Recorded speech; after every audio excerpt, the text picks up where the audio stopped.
আসসালামু আলাইকুম ওয়া রাহমাতুল্লাহ। আজকে রমজান মাসের 20টি আমল সম্পর্কে জানব। ভিডিওটি পুরোটা দেখার অনুরোধ করব, কারণ 3, 11, 17 নম্বর আমলগুলো খুবই গুরুত্বপূর্ণ। চলুন শুরু করা যাক। 1. একজন মুসলমানের দায়িত্ব হলো শাবান মাসের শেষ দিনে রমজানের চাঁদ দেখা, কারণ রাসূল সাল্লাল্লাহু আলাইহি সাল্লামের নির্দেশ, তোমরা চাঁদ দেখে রোজা রাখবে এবং চাঁদ দেখেই ঈদ করবে। 2. দিনে রোজা রাখা। আল্লাহ তাআলা বলেন, তোমাদের মধ্যে যে ব্যক্তি রমজান মাসে উপনীত হবে সে যেন রোজা রাখে। নাম্বার 3. রাতে তারাবির নামাজ পড়া, কারণ রাসূল সাল্লাল্লাহু আলাইহি ওয়াসাল্লাম বলেন, যে ব্যক্তি রমজান মাসে রাত জেগে নামাজ আদায় করবে আল্লাহ তার পেছনে গুনাহ মাফ করে দেবে। 4. শেষ সময়ে সাহরি খাওয়া। হাদিসে এসেছে, মানুষ ততদিন কল্যাণের মধ্যে থাকবে যতদিন বিলম্ব না করে ইফতার করবে এবং শেষ সময়ে সাহরি খাবে। 5. দিনভর রোজা রাখা, বিশেষ করে ইফতারের সময়, কারণ 3 ব্যক্তির দোয়া আল্লাহ ফিরিয়ে দেয় না। 1. মুসাফির, 2. মাজলুম, 3.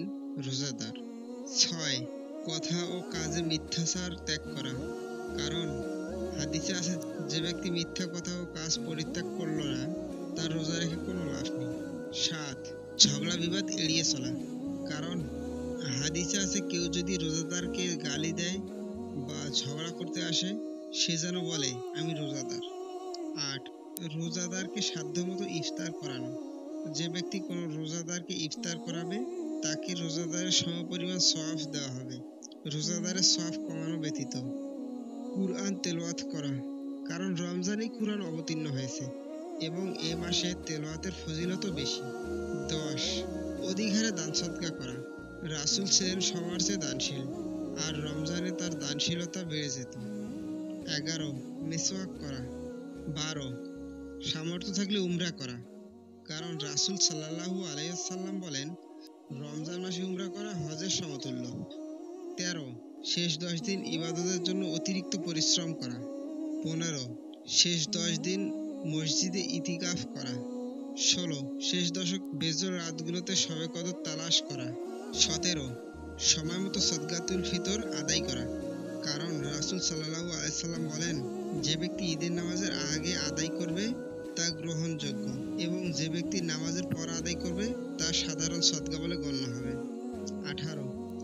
বেশি বেশি ক্ষমা ও জাহান্নাম থেকে মুক্তির দোয়া করা।